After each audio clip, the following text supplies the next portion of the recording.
नमस्कार, स्वागत है आप सभी का आवाज इंडिया टीवी के शो पर जिसका नाम है हम आप और संवाद। आज हम जिनसे संवाद साधने वाले हैं एक खास कलाकार मेहमान है हमारे साथ। इनका नाम है सुरेखा कामले जी। सुरेखा जी एक ध्रुपद गायिका है। वैसे ध्रुपद गायन बहुत ही रेयर माना जाता है, काफी कम गाया जाता है। जहाँ तक मैं जानती हूँ कि काफी लोगों को पता भी नहीं होगा कि ध्रुपद गायन होता क्या है। तो आइए ध्रुपद गायन के बारे में और सुरेखा जी के बारे में जानते हैं स्वयं उनसे। तो मिलते हैं। Ma'am welcome to our show. नमस्कार जी, सबसे पहले मैं आपसे जानना चाहूँगी कि ध्रुपद ये काफ़ी कम लोगों को पता है, मेरे हिसाब से काफ़ी कम लोगों तक पहुँचा है, हम कह सकते हैं। एक जो एंशिएंट क्लासिकल फॉर्म है, तो आप किस तरह से इसमें आई, आपको कहाँ से पता चला, मैं जानना चाहूँगी आपसे। आपने मुझे बहुत अच्छा क्वेश्चन किया कि मैं इस गायकी में कैसे आई। एक्चुअली ये गायकी आध्यात्मिक गायकी है, तो मेरा शुरू से ही शौक रहा है कि मैं मेडिटेशन करती थी और अध्यात्म की ओर जुड़ी थी।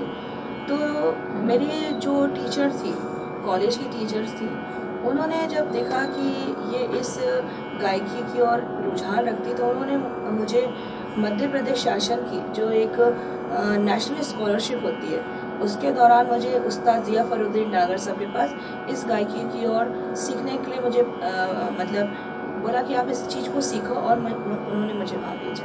जी, तो क्या आपके घर पे कुछ इसी प्रकार का माहौल था? आपके घर पे किसी ने कभी गायन में प्रयत्न किए हुए थे?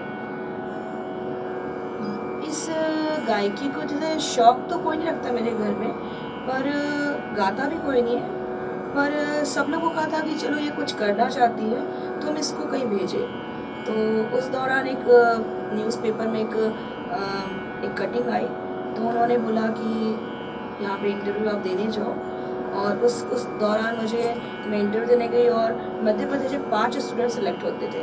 तो उसमें से एक मैं महिला आर्टिस्ट थी जो इस गायकी को वहाँ सीखने गई, और मैंने गुरुकुल में रह के वहाँ पे 5 साल कंटिन्यू अभ्यास किया और इस गायकी को सीखा। जी बिल्कुल, मैं आपसे भी पूछने ही वाली थी कि जैसे कि ये गायन काफ़ी कम जगह पर होता है, कम जगह जाना जाता है, तो आपने प्रशिक्षण कहाँ से लिया? आपके गुरु के बारे में जानना चाहूँगी। आपका जो ट्रेनिंग पीरियड था वो कैसा रहा, मैं उस बारे में जानना चाहूँगी। इस गायकी को मैंने 4 वर्ष तक उस्ताद जिया फरुद्दीन डागर साहब के पास सीखी, जो कि मध्य प्रदेश शासन उस्ताद अलाउद्दीन खान संगीत कला अकेडमी के दौरान हमें ये स्कॉलरशिप प्रदान करती है। हमें गुरुकुल में ही रहना होता है। हम 4 साल गुरुकुल में ही रहते हैं, जहाँ हमारा सुबह 4 बजे से अभ्यास शुरू होता है, जो रात तक हमें पता नहीं होता कि जब तक गुरु नहीं कहते तब तक हम उस अभ्यास को बंद नहीं करते। जब वो हमें बोलते 4 बजे से लेके रात के, चाहे वो 10 बज जाए, 11 बज जाए, 12 बज जाए, आपको कंटिन्यू वो हमें शिक्षा देते हैं और हमें वहाँ पे अभ्यास करना होता है। जी, मतलब काफ़ी ज़्यादा कठिन अभ्यास। जी बिल्कुल। ये गायकी अपने में कहा जाता है पुरुष प्रधान गायकी, तो महिला इस गायकी को गाती नहीं है। तो इसको सिखाने के लिए वो हमें जो प्रयास करते थे, मतलब ये हमको ये नाद कहा जाता है कि नाद से उत्पन्न गायकी है। तो हम जो नाभि से हम जो रियाज करते हैं, उसकी आवाज़ बनाते, वोकल कॉर्ड्स का रियाज करवाना, और उसके बाद हमें आलाप का अभ्यास करवाना, उसके बाद बंदिशों का अभ्यास करवाना, बहुत सारी चीज़ होती है ध्रुपद में। हर चीज़ का अलग अलग तरीके से अभ्यास करवाना। सुरेखा जी, आपसे पूछना चाहूँगी, जैसे अभी आपने बताया कि पुरुष प्रधान गायकी है, जी बिल्कुल डोमिनेंट है जी। तो आप इसमें आई, तो क्या इस तरह से कभी कोई ऐसा एक्सपीरियंस आया कि किसी ने आपको टोका कि जी मतलब आपने बहुत अच्छा सवाल किया। नॉर्मली लोग कहते हैं कि तो पुरुष प्रधान गायकी है। जब कहीं गाने जाते हैं या हम इंटरव्यू करते हैं, लोगों ने कहा तो पुरुष प्रधान गायकी है, और आप इस गायकी में कैसे आई? तो ये हमारे थोड़ा सा मुश्किल विषय रहता है। पर जब भी हम जहाँ भी परफॉर्म करते हैं या अपनी गायकी को सुनाते हैं, तब लोगों को समझ में आता है कि नहीं भाई, आज ये गायकी महिलाएं भी गा सकती है। ये ज़रूरी है कि बहुत मुश्किल गायकी है।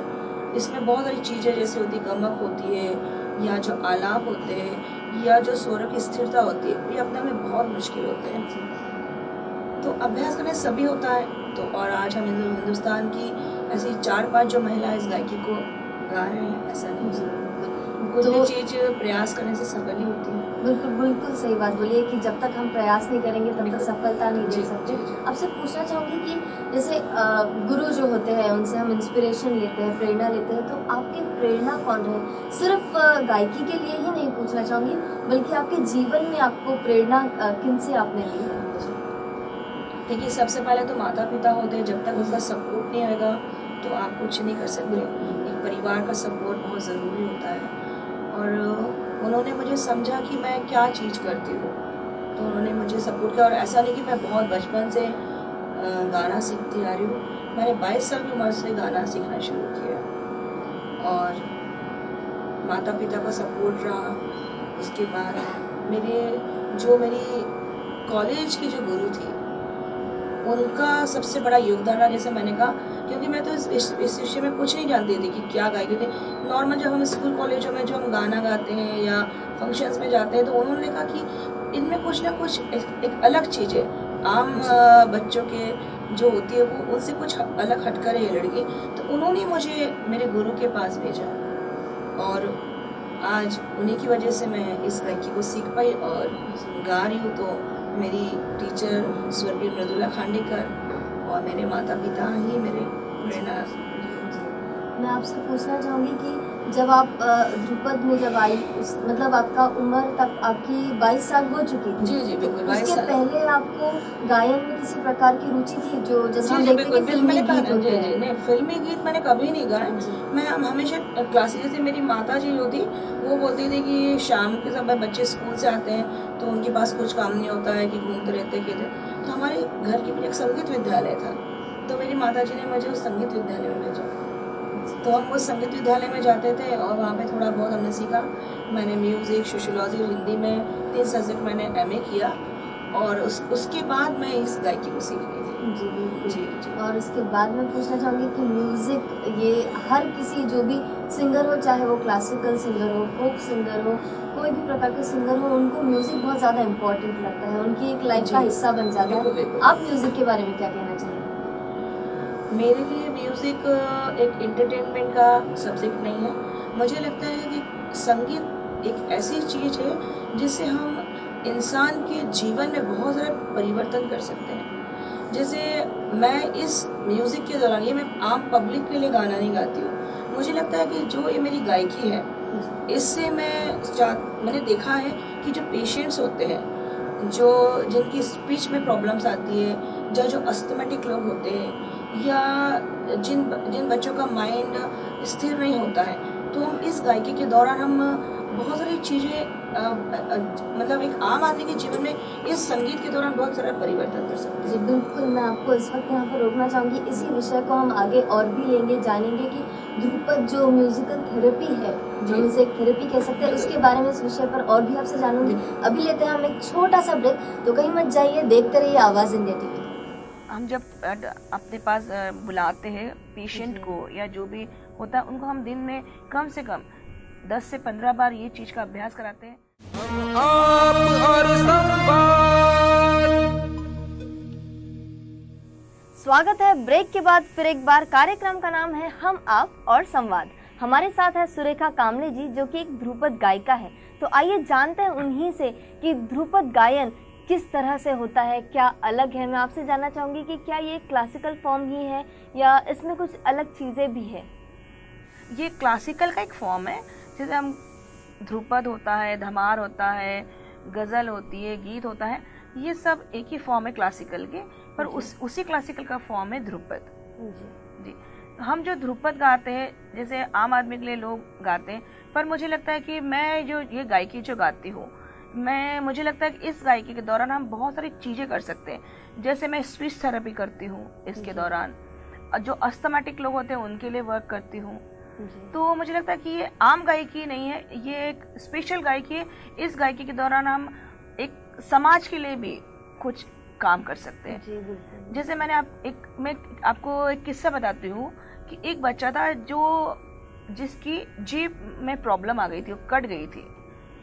तो मैंने उस बच्चे को कुछ ध्रुपद का अभ्यास करवा के उसकी आवाज़ में मैंने चेंज किया, और वो आज बच्चा बहुत अच्छी तरीके से बोलता है और अच्छी तरीके से बात करता है। जी बिल्कुल, मैं आपसे जानना चाहूँगी कि ये जो म्यूजिक थेरेपी हम इसे कह सकते हैं, तो किस तरह से ये करना जी, मैं चाहिए, आपको किस बता तरह से होता है? ध्रुपद गायकी में हम जो शब्द गाते हैं, मैं आपको शब्द बताती हूँ। हम जो शब्द लेके जो ध्रुपद गायन करते हैं वो शब्द क्या होते हैं, तो वो शब्द होते हैं आ र न ना र न ते ते री र न री ना र न ए र न ता र न री ना नूम र न त न तुम। अभी आपने ये देखा होगा जो मैंने शब्द बोले, जी, ये शब्द में कई लिप्स मूवमेंट्स नहीं है, सिर्फ टंग का मूवमेंट्स है।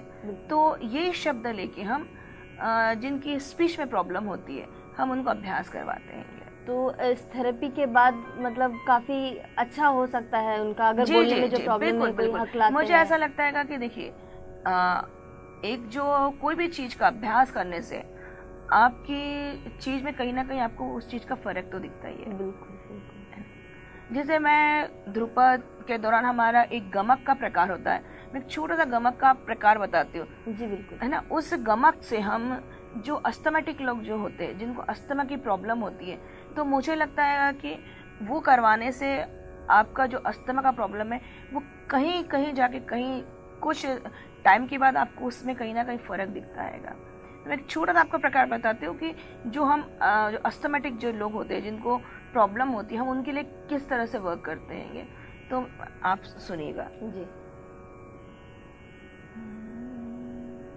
उसका एक प्रकार बताती हूँ। न न न न न न न न न न न न न न। इस चीज को हम दिन में हम जब अपने पास बुलाते हैं पेशेंट को या जो भी होता है, उनको हम दिन में कम से कम 10 से 15 बार ये चीज का अभ्यास कराते हैं। तो अभी आपने कहा जो आवाज आ रही थी वो कहीं मेरे गले से नहीं आती, गले से नहीं आ रही थी, वो सारी चीजें होती है वो नाभि से आती है। तो ये जो अपना एक पार्ट होता है वो उसमें कहीं ना कहीं बॉडी में आपको इफेक्ट्स उसके दिखते हैं। ये बिल्कुल जी। मतलब इससे एक चीज तो एकदम जाहिर सी है कि ध्रुपद गायन जो है ये बिल्कुल भी सिर्फ एंटरटेनमेंट का पार्ट तो बिल्कुल नहीं, ये कहीं ना कहीं एक मेडिटेशन ही है। बिल्कुल बिल्कुल आपने ये बिल्कुल सही बात कही कि एक ठीक है, जो आम आदमी ध्रुपद पब्लिक के लिए गाता है वो एक उनके लिए ठीक है, पर मुझे लगता है कि मेरे को इस गायक से बहुत सारी चीजें मिली, तो मुझे लगता है कि मैं इस गायकी को आम आदमी में जिसको समझ भी नहीं है उसके बीच में जाके मैं ये प्रेजेंट करूं और उसको ये बताऊं कि ये गायकी कितनी इफेक्टिव है। हाँ। बिल्कुल बिल्कुल।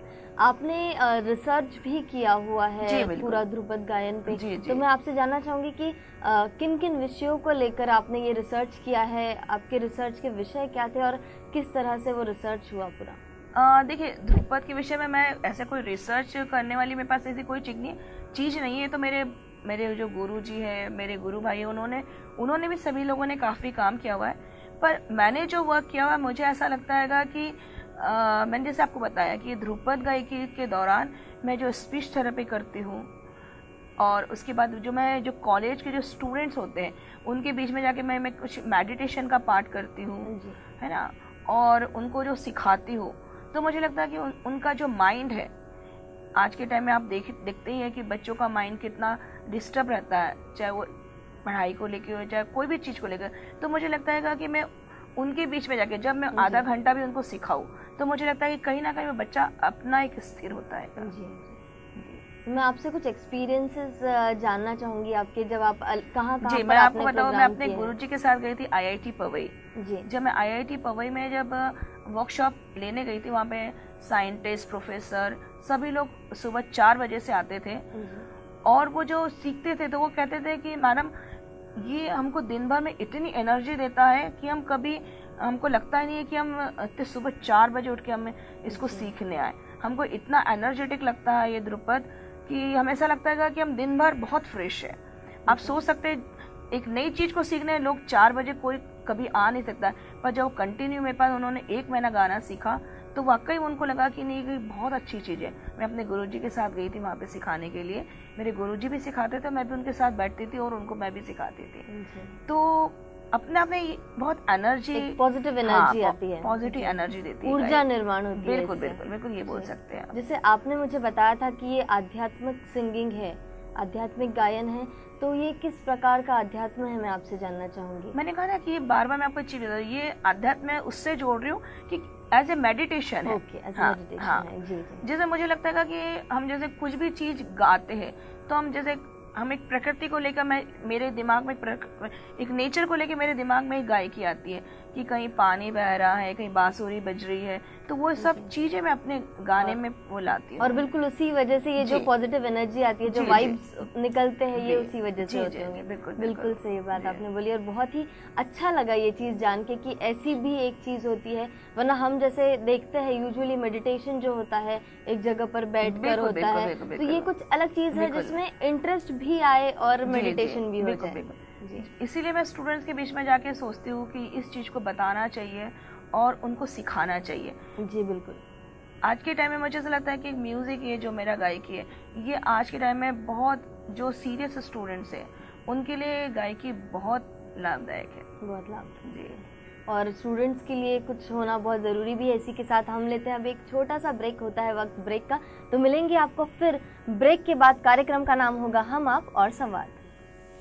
गौतम शाक्य मुनि, गौतम शाक्य मुनि, शुद्धोदन सूरज हम आप और संवाद।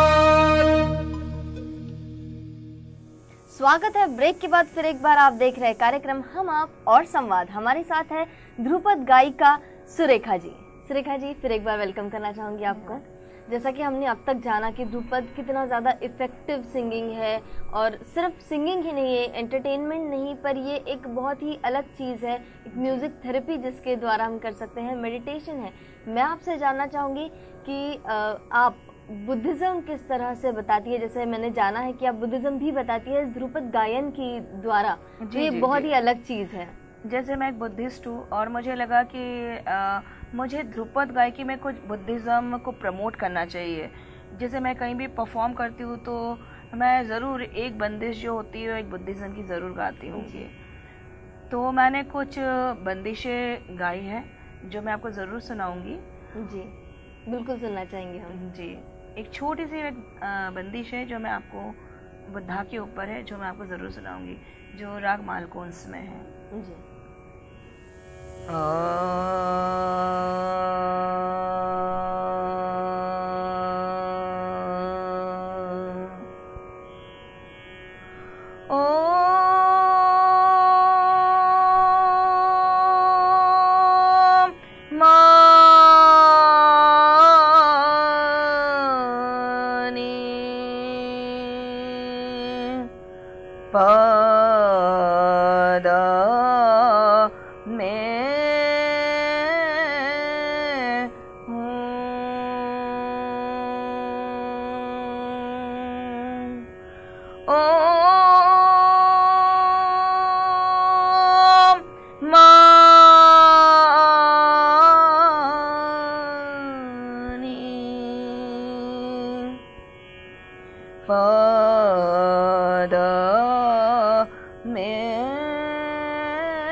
शायद आपने ये मंत्र आपने भी सुना होगा। जी, ओम मणि पद में। जी, ओम मणि पद में। तो हम रागों में भी मंत्र चांटिंग्स करते हैं स्टूडेंट्स के साथ, और एक साथ जब मंत्र चांटिंग करते हैं तो जो वाइब्रेशंस आते हैं, तो कहीं ना कहीं एक आपका जो एटमॉस्फेयर होता है या जो स्टूडेंट्स होते हैं या जो भी होता है जो सीखता है, तो कहीं ना कहीं इस चीज़ का आपको कहीं ना कहीं इफेक्ट दिखता है। एक छोटी सी बंदिश है, मैं आपको सुनाती हूँ 4 लाइन। बिल्कुल बिल्कुल। गौतम शाक्य मुनि, गौतम शाक्य मुनि, शुद्धोदन सूरज, शुद्धोदन सूरज, महानिर्भय गौतम, महानिर्भय गौतम, मुनि मुनि महामुनि, गौतम शाक्य मुनि, गौतम शाक्य मुनि, शुद्धोदन सूरज, शुद्धोदन सूरज, महानिर्भय गौतम, महानिर्भय गौतम, मुनि मुनि महामुनि, गौतम शाक्य मुनि, महाकारुणिक कुल श्रेष्ठ अरहत महाकारुणिक कुल श्रेष्ठ अरहत नमो बुद्धाय नमो धम्माय नमो संघाय गौतम शाक्य मुनि शुद्धोदन सूरज महानिर्भय गौतम मुनि महामुनि गौतम शाक्य मुनि महाकारुणिक कुल श्रेष्ठ अरहत महाकारुणिक कुल श्रेष्ठ अरहत नमो बुद्धाय नमो धम्माय नमो संघाय गौतम शाक्य मुनि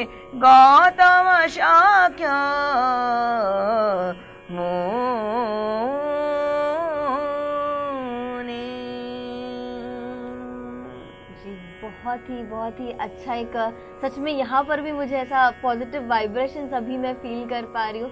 एक तो हम कह सकते हैं कि म्यूजिक हमेशा ही पॉजिटिविटी देती है और उसके साथ जब धम्मा मिल जाए तो ये दोनों मिलके बहुत ही ज़्यादा पॉजिटिव वाइब्रेशंस दे सकती है, पॉजिटिविटी दे सकती है, एक अच्छी ऊर्जा दे सकती है।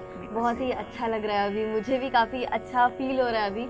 और इसी के साथ मैं आपको आगे एक सवाल पूछना चाहूँगी कि ध्रुपद गायन जो हर किसी को नहीं पता, काफ़ी कम लोग हैं जो इसे जानते हैं, तो आपका अगला ऐसा क्या स्टेप होगा? आप ज़रूर चाहोगी कि ध्रुपद सबको पता चलेगी, जो इतनी अच्छी चीज़ है, थेरेपी है, तो आपका अगला स्टेप क्या होगा? इसको जैसे किस लेवल पे मुझे ऐसा लगता है कि जैसे मैं एक बुद्धिस्ट हूँ, तो मुझे ऐसा लगता है कि जो विहार वगैरह में जो प्रोग्राम्स होते हैं, तो मुझे लगता है कि मैं इस गायकी को जो विहार में जाके इसको गायकी को सुनाऊँ, वहाँ के लोगों को बताऊँ कि ये गायकी के दौरान हम बहुत सारी अच्छी पॉजिटिव चीज़ कर सकते हैं। ये तो एक प्रयास करती हूँ कि मैं इनको विहारों में गाऊँ, स्टूडेंट्स के बीच में गाऊँ और स्पेशली जो पेशेंट्स है उनके बीच में मैं जाके वर्क करूँ। तो मैं इसी चीज़ में कोशिश करती हूँ और प्रयास कर रही हूँ।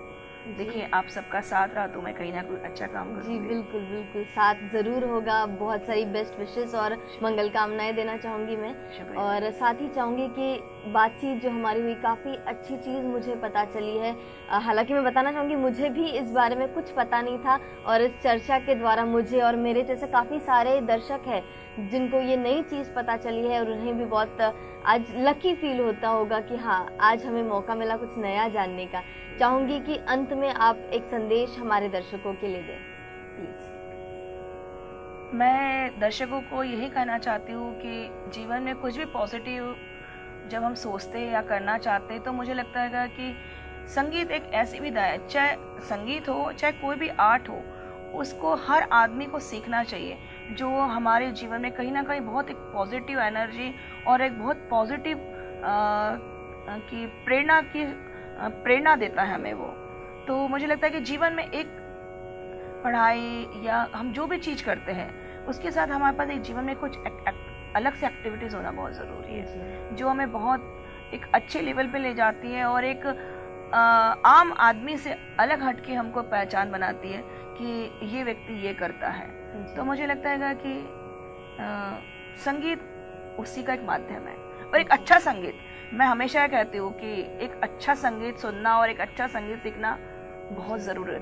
हाँ, क्योंकि मैं आज के संगीत को बहुत अच्छा नहीं मानती हूँ, क्योंकि शायद वो मुझे पसंद नहीं है, क्योंकि शायद मैं आध्यात्म से जुड़ी हूँ या जो वर्क करती हूँ, तो मुझे लगता है कि ये आम बच्चों को, जो आज के टाइम में जो आम बच्चों को जो भटकाने का प्रयास कर रही है, तो वो शायद गायकी बहुत स्थिर नहीं होती है। जी बिल्कुल, अच्छा सीखिए, अच्छा सुनिए, तो ज़रूर कहीं ना कहीं आप सफल होते हैं। जी बिल्कुल, पॉजिटिविटी की बहुत ज़रूरत है, जो कि हम अब हर चीज जल्दी करने की कोशिश मत करिए, मुझे हर चीज जल्दी मिल जाएगी। और सिर्फ एंटरटेनमेंट सब कुछ नहीं होता है, स्थिरता बहुत जरूरी है, स्थिरता बहुत जरूरी है। जी जी, बिल्कुल सही बात आपने की। बहुत ही अच्छा एक मैसेज हमारे दर्शकों के लिए दिया है कि बिल्कुल हमें पॉजिटिविटी का साथ देना चाहिए, कुछ हटके बनना चाहिए और कॉमन से अलग कुछ चीज होनी चाहिए जो कि म्यूजिक में है, बिल्कुल एक पहचान होनी चाहिए। बहुत बहुत धन्यवाद देना चाहूँगी आपको इस मैसेज के लिए, साथ ही पूरी बातचीत के लिए बहुत बहुत धन्यवाद। और साथ ही कहना चाहूँगी कि इस एपिसोड को हम यहीं पर समाप्त करने जा रहे हैं। मिलेंगे आपको अलग एपिसोड्स में और भी ऐसे लोगों से जो कुछ अलग है, कुछ हटके हैं, अपनी पहचान बनाए हुए हैं। आप देखते रहिए आवाज़ इंडिया टीवी। मिलेंगे आपको अगली बार। धन्यवाद।